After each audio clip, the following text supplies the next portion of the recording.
বাংলা চলচ্চিত্রের ক্ষণজন্মা নক্ষত্র সালমান শাহ মৃত্যুর ২৯ বছর পরও কেন তিনি এখনও এত প্রাসঙ্গিক? তার অভিনয়, স্টাইল আর ব্যক্তিত্ব সবই যেন আজও অনুপ্রেরণা নতুন প্রজন্মের কাছে। তার জনপ্রিয়তা শুধু সিনেমা অঙ্গনেই ছিল না, অল্পদিনের নাটকের ক্যারিয়ারেও ছিল তার অনেক শুভাকাঙ্ক্ষী। সালমান শাহ অনেক অন্তরঙ্গ ছিলেন সহশিল্পীদের সঙ্গে, পাশাপাশি তার পরিবারের সাথেও ঘনিষ্ঠ সম্পর্ক ছিল গুণী অভিনেতা আবুল হায়াতের। আমাদের তো অত্যন্ত ভক্তি শ্রদ্ধা করতো, আমার পারিবারিকভাবেও আমাদের সাথে পরিচিত ছিল তার মা বাবা।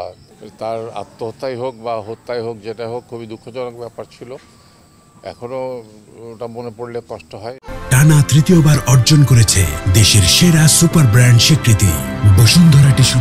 অভিনয় নয়, সালমান শাহর স্টাইল ও ফ্যাশন সচেতনতাও ছিল আলোচনার কেন্দ্রে, এমনই মত জানালেন অভিনেত্রী অহনা রহমান।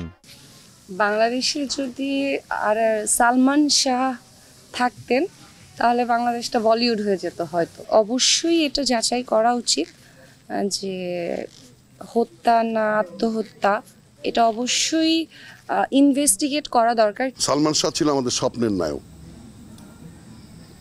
সবাই তাকে পছন্দ করতো। আমরা, আমাদের মারা ছবি দেখতো, বাবারা ছবি দেখতো, তার ইয়াং জেনারেশন তখনকার যারা ছিল তাদের তো একদমই মুগ্ধ ছিল তার প্রতি।